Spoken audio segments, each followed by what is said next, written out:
యోహాను వ్రాసిన మొదటి పత్రిక మొదటి అధ్యాయము. జీవవాక్యమును గూర్చినది ఆది నుండి ఏది ఉండెనో, మేమేది వింటిమో, కన్నులారా ఏది చూచితిమో, ఏది నిదానించి కనుగొంటిమో, మా చేతులు దేనిని తాకి చూచెనో అది మీకు తెలియజేయుచున్నాము. ఆ జీవము ప్రత్యక్షమాయెను, తండ్రి యొద్ద ఉండి మాకు ప్రత్యక్షమైన ఆ నిత్య జీవమును మేము చూచి ఆ జీవమును గూర్చి సాక్ష్యమిచ్చుచు దానిని మీకు తెలియపరచుచున్నాము. మాతో కూడా మీకును సహవాసము కలుగునట్లు మేము చూచిన దానిని వినిన దానిని మీకును తెలియజేయుచున్నాము.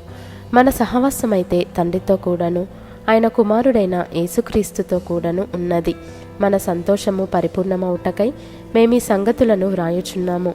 మేము ఆయన వలన విని మీకు ప్రకటించు వర్తమానమేమనగా, దేవుడు వెలుగై ఉన్నాడు, ఆయన యందు చీకటి ఎంతమాత్రమునూ లేదు. ఆయనతో కూడా సహవాసము గలవారమని చెప్పుకొని చీకటిలో నడిచిన ఎడల మనం అబద్ధమాడుచు సత్యమును జరిగింపకుందుము. అయితే ఆయన వెలుగులోనున్న ప్రకారము మనమును వెలుగులో నడిచిన ఎడల మనము అన్యోన్య సహవాసము గలవారమై యుందుము. అప్పుడు ఆయన కుమారుడైన యేసు రక్తము ప్రతి పాపము నుండి మనలను పవిత్రులనుగా చేయును. మనము పాపము లేని వారమని చెప్పుకొనిన ఎడల మనలను మనమే మోసపుచ్చుకొందుము, మరియు మనలో సత్యముండదు.